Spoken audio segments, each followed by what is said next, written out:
Hello, I am Abdul Irumban, Senior Economist at the Conference Board, and this is your Economics Watch Brief for emerging markets for the month of July. The Conference Board Leading Economic Index, or LEI, suggests continued moderation in our emerging market outlook. Even the improvement of the LEI in China is driven largely by consumers' expectations. The optimistic outlook of consumers is not reflected in other leading indicators, and global conditions will be less supportive of both Chinese and other emerging economics outlook. China's recent domestic policies are, in fact, aggravating its external challenges.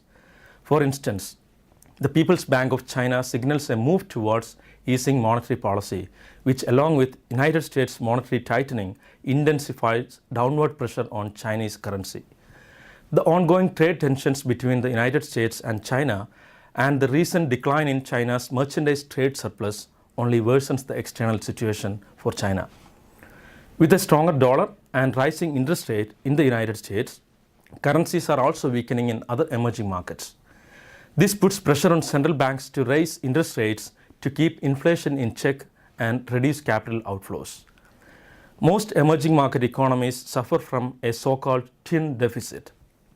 In several large economies such as India, Brazil and Mexico, the current account balance has been negative for quite a while, and even China joined this league in the first quarter of 2018. The fiscal balance or the government budget balance has also been negative in many of these countries and has worsened almost everywhere during the first quarter, with India being a notable exception. The persistence of twin deficits implies insufficient national savings in emerging economies to finance investment and government spending.